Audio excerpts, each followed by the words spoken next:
Tell me your relationship with the original Dumbo. Well, it's secret. I mean, it's private, but my Dumbo and my relationship. The first time I saw it, was probably with those little books, and I remember it. Yeah, I probably literally saw a version of it on a television screen. I don't think where I grew up. I don't think I saw it on a big screen until later. And I remember imagery from the movie Fantasia, some of that in there, and then. But the first one was probably like those little golden books, I think. What makes Tim Burton the great fit to bring this to life? I don't think he is. I think it was horrible. You're assuming that made sense. Yeah. No. Bad corporate decisions. Yeah. Sometimes that's exactly the reason. I think a lot of times he is the right fit because he appears to many, or some would think, no, that's not what you want to do, and when in fact that's exactly what you want to do. This movie, case in point, Absolutely, it's a great film. Can you talk about Danny DeVito as the ringmaster? Yeah, well, it's, as I said to Danny, this finishes the Danny DeVito Circus trilogy because Batman Returns, yes, Big Fish, and then this. So I said, I had to say, Danny, look at this will finish your trilogy, and no, it's great, And like I said, with Michael and Danny and like Eva and Alan Ark, people that it was really, really nice and special for me to work. Especially Mike, I hadn't seen for like 20 years, so it's like so beautiful to see him, work with him, and almost like pick it up right where we left off. That was weird. That was the weirdest feeling to me of all. Was after all that time, it's like, oh yeah, great, let's do it. Was his attachment to this one of the reasons you came to the film? The reason. The reason. Yeah, not like I would have, said no.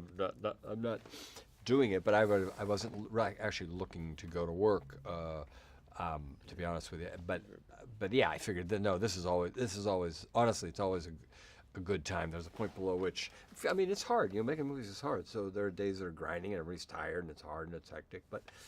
I've yet to have a bad experience working on a Tim Burton movie. Awesome. But like childbirth, memory is short.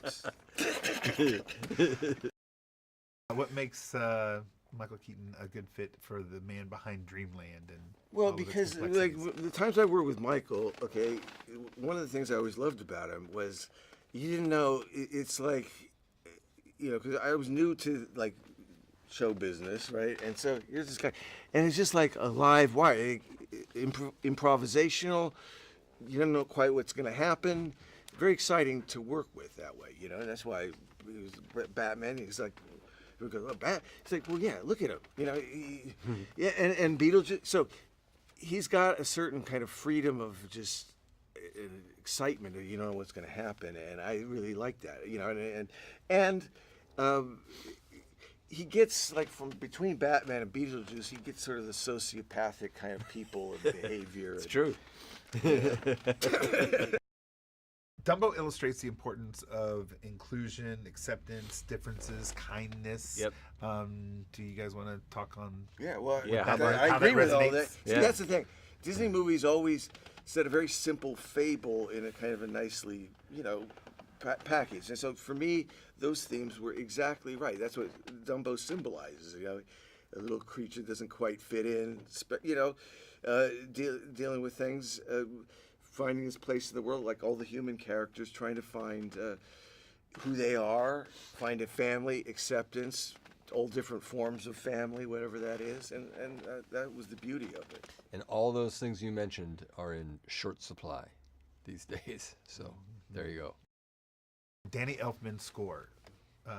How does that help your movie making? Well, yeah, Danny. He's like, he's like, again, as I've said this in the past, but he's like another character in the film. So, he for all those many years, it's like he's part of what makes it what it is. It's like everybody. Michael.